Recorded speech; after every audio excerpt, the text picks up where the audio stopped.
A Fresno cab ride took center stage in court today as a sheriff's office investigator testified about the disturbing evidence she found on the floor, seat back pocket, and underneath the passenger seat back in 2018. As Terrence Boston returned to court today for his murder trial, the prosecution called a key witness, a crime scene investigator. That investigator detailed the dozens of rounds of live ammunition she found in the backseat of a taxi over 5 years ago. Her discovery came just a day after prosecutors say Boston shot and killed his then girlfriend in Fresno County. Action News reporter Gabe Ferris was in the courtroom today as prosecutors showed pictures of those bullets to the jury. They were live rounds of .40 caliber Smith & Wesson Blazer ammunition. That's the evidence a crime scene investigator says she found in the backseat of a Fresno taxi where Terrence Boston was a passenger. The Fresno County Sheriff's Office's Crystal Buckley found that live ammunition on the morning of May 7, 2018. Investigators say it was just a day earlier when Boston shot and killed his girlfriend of a few months, Brittney Taylor. Sheriff's deputies found the 32-year-old Taylor near the intersection of Olive and Cornelia Avenues in Fresno County. They say she was trying to speed away after being, quote, struck by multiple bullets.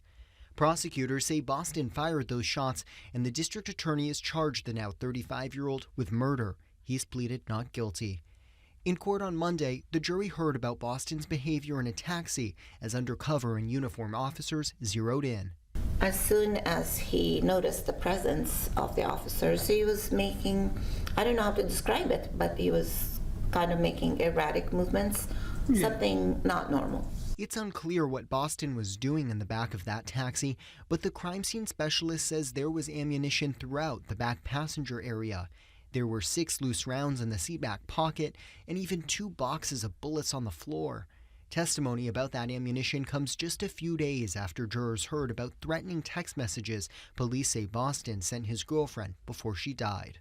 "You're not having my child, abort now, or I will do my self you on God. I will kill you and that baby and any buddy."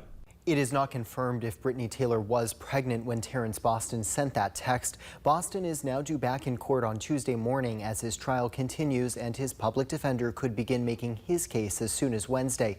Now, because Boston has a prior strike, he could face 75 years to life in prison if the jury finds him guilty of murder in this case. Gabe Ferris, ABC 30, Action News.